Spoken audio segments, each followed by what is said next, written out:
Eu converso hoje com o biólogo Marcelo Figueroa. Ele trabalha com consultoria ambiental e é também fotógrafo de natureza, especialmente fotógrafo de pássaros. Tudo bem, Marcelo? Tudo bem, e você? Tudo jóia. Feliz de estar aqui com ele.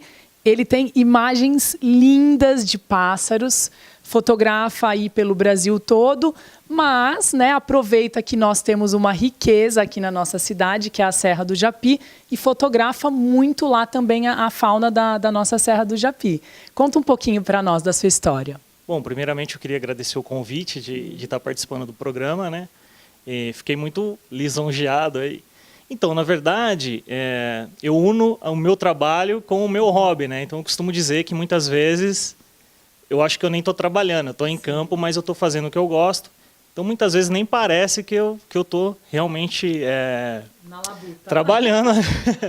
E agora eu comecei a explorar um pouco mais essa questão da nossa cidade, principalmente o entorno da região da Serra do Japi, que eu acho que é uma região riquíssima e que tem um potencial tremendo, principalmente para essa atividade da observação de aves, né, que ainda não está sendo tão explorada e que merece, sim, muita atenção. Muita aí atenção. pelas espécies que tem lá. Sim, só para situar o nosso público, o Marcelo estava me contando, no estado de São Paulo existem aproximadamente 780 espécies de aves, né, que já estão registradas. E só aqui no nosso município de Jundiaí temos 313 espécies registradas. Quer dizer, a gente tem um número bem alto de espécies aqui na nossa cidade, né? Sim, com certeza. Isso demonstra que a gente tem uma riqueza muito grande de espécies, né, aí no entorno da nossa Serra do Japi, nos parques também. Que a gente não pode deixar de falar disso, né, que de uns anos para cá, houve essa mudança, vários parques novos, e tudo isso fomenta que essas aves permaneçam na nossa cidade, né? Bem, para o público começar a entender como é lindo, eu quero começar a falar logo das fotos. E a gente vai colocando as fotos aí para vocês e eu vou passando aqui no celularzinho para a gente comentar. Marcelo, vamos começar falando da espécie que você me mostrou aqui, que é a espécie príncipe. Nossa, é lindo esse pássaro. E você encontrou ele no Parque da Cidade. Isso. Esse vermelhinho é o macho da espécie, né? Interessante que ele está ainda ele está na muda da pena, né? Então, ele faz essa alteração da plumagem na época que ele vai conquistar a parceira dele, né? Para conquistar a fêmea dele. Ele fica bonitão, então. Isso, aí ele põe o traje de gala dele, né? Então eu estou falando aqui, a gente está falando, obviamente, os nomes populares para ficar mais fácil depois, até o pessoal em casa quiser pesquisar sobre as espécies. Então você vê uma espécie super bonita, é uma ave, assim, não é tão comum da gente ver na natureza e está à disposição ali no parque. E muitas pessoas, o mais engraçado é que muitas pessoas passam do lado dele e não vê. E nem sabe a importância, né? Que é um pássaro raro de se ver e dá para ver no Parque da Cidade. Sim, exatamente. Então, acontece muito isso de eu estar fotografando na minha hora vaga, nos meus horários livres, e passa alguém perto, fica olhando, né? Meu, o que esse cara está fazendo aí? E a hora que eu mostro, eles, que é isso? Onde está esse passarinho? Né? Eles querem ver. Então, para você ver como é um tema agradável, né? Que a gente consegue aí, digamos, atrair a atenção das pessoas para a questão da preservação ambiental, né? Um outro pássaro aqui que o Marcelo conseguiu fotografar, vocês vão ver aí, é o miudinho, porque ele é bem pequenininho. É um dos menores pássaros que existe aqui no país? Isso, Alexandre, como o nome mesmo diz, né, o miudinho o engraçado também das aves é o seguinte, que a nomenclatura tem muito a ver com características da espécie, né? Então ele é uma das menores aves que nós temos no Brasil, né? Dentre as espécies que comem, a gente chama de papamoscas, né, que se alimentam de insetos, ele é a menor espécie. Então uma ave muito difícil de você ver na mata, assim, você imagina uma região enorme, que nem essa foto. Esse vídeo que o pessoal vai ver aí foi feito na Serra do Japi. Então, imagina só o tamanho da Serra do Japi e você achar um animalzinho desse. Achar um miudinho lá no meio. Esse aqui, também foi fotografado aqui na região. Tem um nome engraçado, barbudo rajado. Isso, esse é o barbudo rajado. Como eu disse no miudinho, né? Ele também tem uma barba, o pessoal vai ver aí na foto. Então, o nome popular acompanha essas características. Sim, é um nome meio que autoexplicativo. Quero entrar logo nos beija-flores, né? Porque é um pássaro que todo mundo ama porque eles são encantadores, né? Eles têm uma plumagem. Então, você me mandou várias fotos, eu vou começar mostrando uma como que ele chama? Esse é o beija-flor tesoura. Na verdade, você vê a beleza desse beija-flor, né? E ele é uma das espécies mais comuns que a gente tem. Então, o pessoal de casa aí, muitas vezes tem aquele margaridão, as margaridas no jardim, ou se você tem aquela garrafinha para beija-flores, é muito comum. Isso aí ele vem dentro da cidade, é comum essa espécie. E você vê, né, uma plumagem azul e verde e como a maioria dos beija-flores, meio brilhante a plumagem, né? Sim, ele tem o display, né? E para você reparar também a cauda dele em formato de tesoura, né? Daí o nome beija-flor tesoura. Ó, me chamou a atenção, esse acho que nem é aqui da região, né? Mas esse daqui que tem essa parte, uma plumagem roxa aqui, né? Muito lindo. Esse é qual? Esse é um dos menores beija-flores do Brasil, né? Esse é o estrelinha ametista, né? Ele tem essa característica do papo dele ter essa coloração. Também é um display, ele muda essa cor, né? Essa foto foi feita aqui na região de Serra Negra, bem pertinho de Jundiaí também. Sim. Vamos mostrar mais um, porque eles são muito lindos. Vamos pegar esse aqui, ó. Você tirou essa foto por baixo, né? Na realidade, eu estava meio que no nível dele e ele estava se despreguiçando. Ele ergueu o bico para se espreguiçar e eu fiz a foto. Esse aí é o beija-flor de peito azul.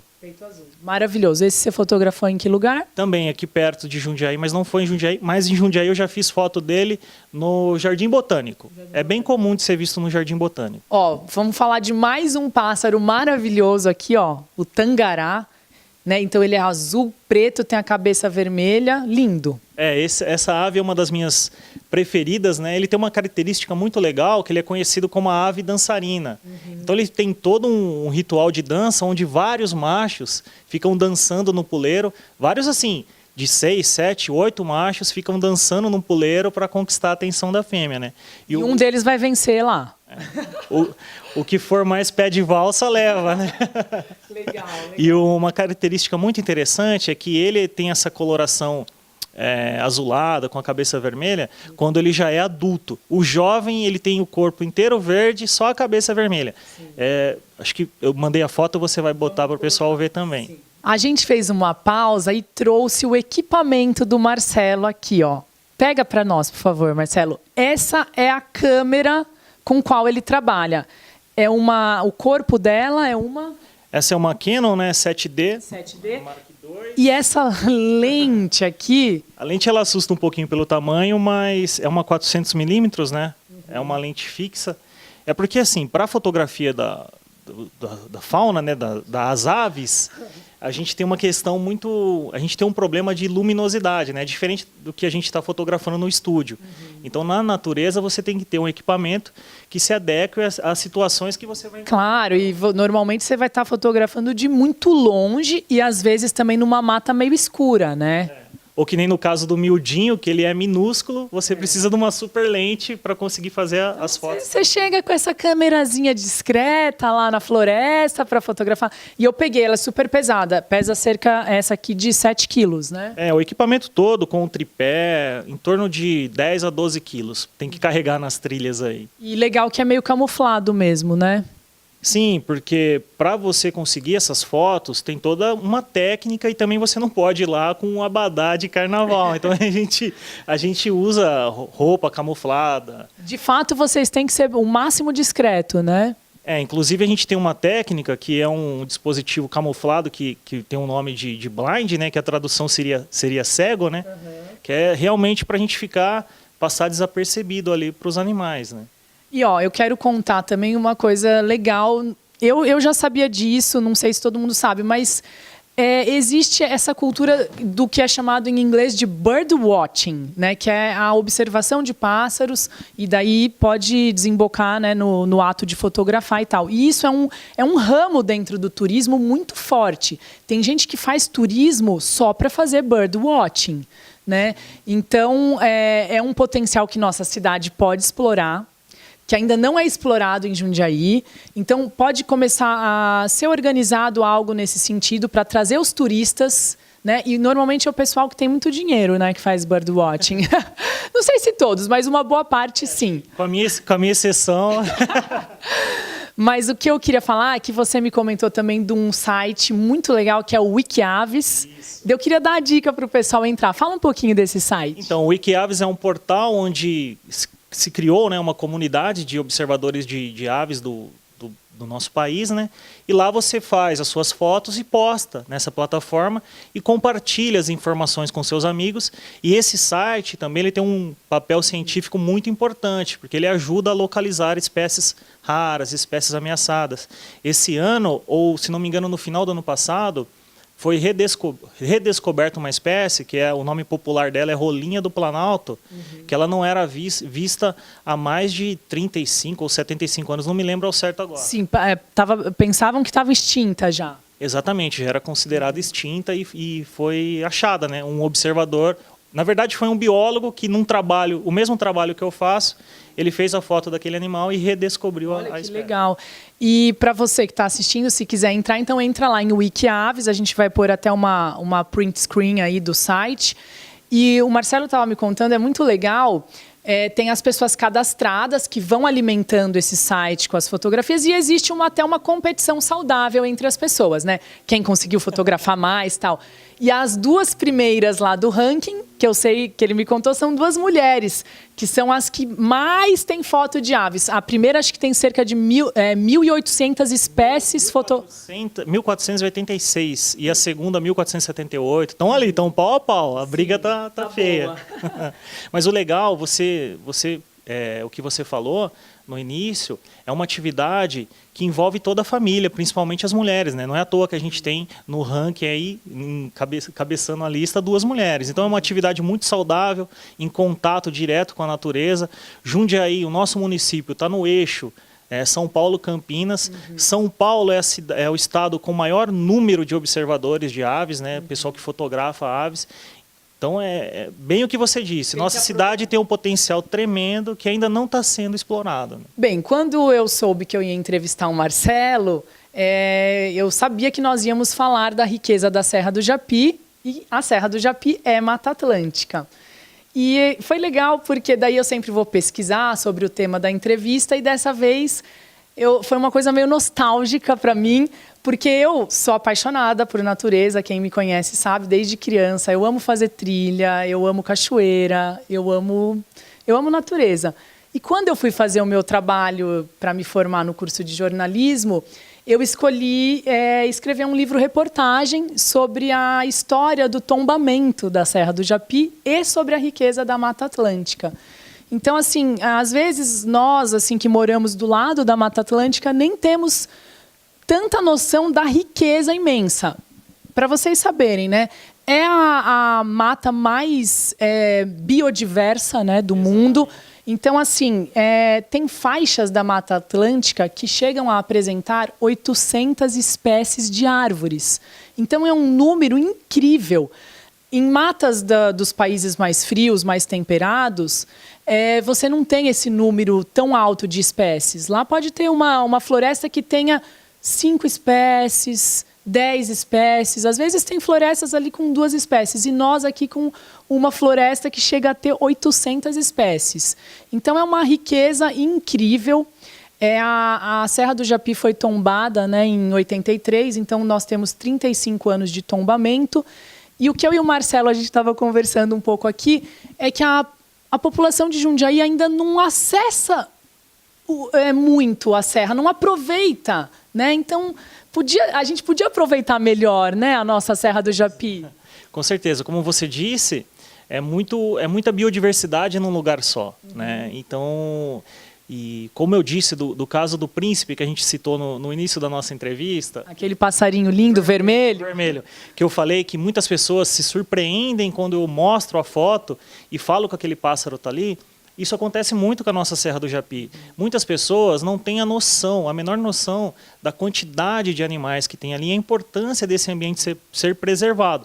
Mas eu também eu levanto a minha própria bandeira, né, que é aquela história, conhecer para preservar. Então seria muito mais fácil a gente trabalhar projetos de educação ambiental, conscientizar as pessoas da importância da preservação da Mata Atlântica, que a mata, né, digamos assim, a Mata Atlântica ela foi praticamente devastada.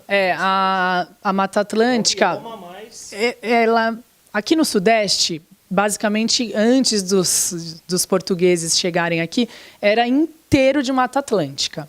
Então, o cálculo que se faz é que hoje sobrou menos de 10% do que havia lá em 1500. É um cálculo aproximado, porque ninguém sabe exatamente qual que era o mapa lá em 1500. Mas quer dizer, sobrou menos de 1/10. E justamente também porque a Mata Atlântica está exatamente no Sudeste, que é a região mais desenvolvida economicamente. E o desenvolvimento econômico é muito sinônimo de destruição também, né? Então, sobrou muito pouco dessa mata. Nós temos a Serra do Japi, essa reserva incrível. E o que eu acho, eu graças a Deus, eu aproveitei muito. Desde pequena, eu sempre fui fazer muito trilha lá, tomar banho de cachoeira, até hoje eu vou. Só que eu converso com um monte de gente. Tem gente que mora em Jundiaí desde que nasceu e que nunca foi. Então aí uma dica, vai conhecer a Serra do Japi, que está aqui do lado e é linda. E agora, porque é o que o Marcelo falou, né? Como que as pessoas têm a vontade de preservar algo? Tem que conhecer esse algo para amar e para querer preservar. Quem não conhece, não ama. Quem não ama, não quer preservar. Então, se a gente quer subir a consciência ecológica, a vontade de preservar a natureza, tem que incentivar essa garotada, essa criançada, a ficar menos no celularzinho e mais na natureza. Eu defendo essa bandeira para valer. Com certeza. E Jundiaí ela tem uma característica ainda, digamos assim, mais importante, porque a gente está numa região onde nós temos a transição da Mata Atlântica para o Cerrado, que são os dois biomas e os mais degradados também, os que mais estão sofrendo com esse crescimento, né, essa expansão imobiliária. E só para deixar registrado aqui para o pessoal que vai ver, para ter uma noção, recentemente, acho que no final do ano passado, foi feita foto de um lobo-guará no estacionamento do Clube Jundiaiense, gente. O lobo-guará é uma espécie de cerrado ameaçadíssimo de extinção. Então, olha a importância do nosso município, né? Nossa, eu não sabia disso. Foi fim do ano passado? Final do ano passado. Eu frequento o clube, vou lá toda semana. Final do ano passado, estavam andando no estacionamento, o cara viu, achou que era um cachorro, fez umas fotos. Até quando mandaram para mim, eu falei, nossa, o tamanho desse lobo-guará. E é uma região totalmente cercada de condomínios e empreendimentos, e esse animal está lá. Então, a Serra do Japi, que é uma área, digamos assim, que a gente tem ainda essa questão de um pouco de dificuldade do acesso, tem muitas coisas ali que ninguém ainda nem sabe, né? Então essa é a importância de conhecer. E agora vamos fazer, talvez a pessoa que esteja assistindo fala, pô, eu quero ir mais na Serra do Japi, né? Hoje em dia ainda é um pouco burocrático, você precisa de uma autorização, você precisa estar acompanhado de um monitor cadastrado. A gente estava conversando aqui, falando, até pedindo mesmo, né, fazendo esse pedido aí com carinho, para que o processo de visitação ficasse um pouco menos burocrático, né?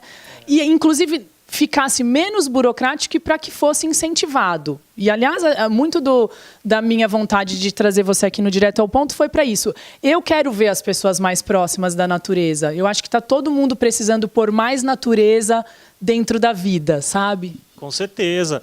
E a gente tem ainda essa questão, né, a visitação hoje na parte que é fechada. Eu acho importante, sim, essa visitação ser restrita, porque nós temos ali espécies de fauna e flora únicas na região. A própria questão da Serra do Japi, né, uma formação única aí no Brasil, né?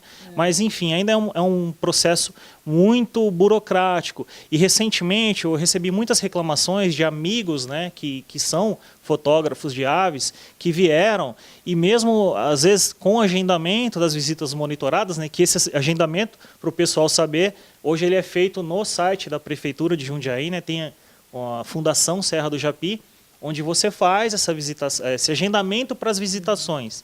Porém, algumas pessoas vieram reclamar comigo que mesmo com os monitores não podiam fotografar. A hora que o cara via a máquina, falava, mas essa é uma máquina profissional, né? Você não vai poder fazer foto. Então, é um absurdo uma atividade que fomenta a preservação ambiental e você não poder praticá-la no município. Com uma foto você não está arrancando nada da natureza, você só está incentivando as pessoas a amarem mais, né, aquela natureza.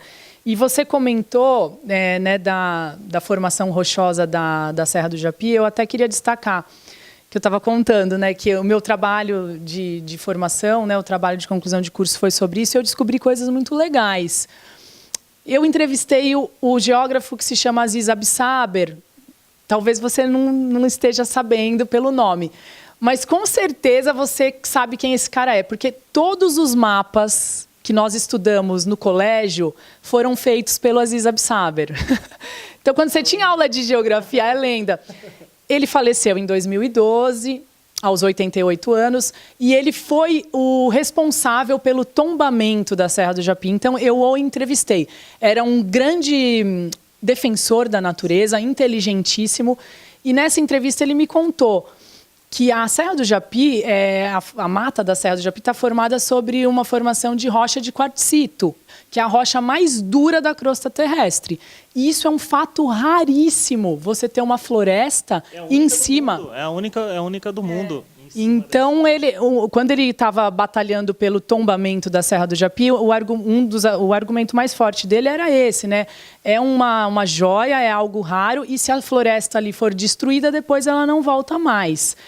E o quartzito ele é cobiçado, porque ele é usado em muitos produtos industriais. Então, se abrisse uma brecha ali, o negócio ia desandar. E outro argumento muito forte também dele na época, para tombar, né, e ele conseguiu, é que ali é um château d'eau. Isso é uma palavra em francês que significa é um castelo d'água. É um maciço que tem nascentes por todos os lados. Outro fato raro também. Então, olha, assim, eu quis trazer essas informações para destacar como a Serra do Japi é uma joia mesmo, né? Com toda certeza. E a gente precisa muito também, né? Até esse tipo de programa como o seu é muito legal porque leva essas informações para o pessoal de casa e a gente tem ainda que alertar esse pessoal para colaborar com a preservação, né? Sim. Então hoje nós temos a região do entorno da Serra do Japi, né? Que é bastante visitada aí pelos jipeiros, pessoal da bike.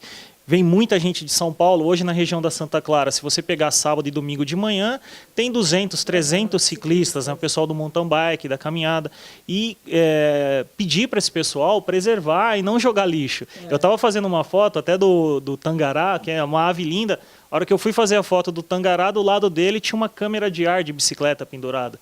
Então você vê, é um cara que foi fazer a trilha lá, furou o pneu da bicicleta dele, ele trocou a câmera e fez assim com a câmera antiga, jogou na mata. Então a gente precisa também do apoio da população. Temos que cobrar dos órgãos competentes também, mas fazer a nossa parte, né, gente? Bem, Marcelo, eu queria agradecer sua presença aqui no Direto ao Ponto, né? Trouxe aí essas informações muito legais, essas fotos maravilhosas. Falar que eu quero um dia fazer uma saída com você, uma saída a campo, para fazer o bird watching, né, a observação de pássaros. Muito obrigado pela sua presença. Eu que agradeço, foi muito legal participar. Muito obrigado pelo convite, realmente fiquei muito feliz, né? Eu acho importante a gente divulgar essas informações e tá mais do que convidado. Vamos marcar uma passarinhada, né? O pessoal fala passarinhada. Vamos marcar uma passarinhada na Serra do Japi, vai ser legal. Legal, obrigada. Obrigado a você.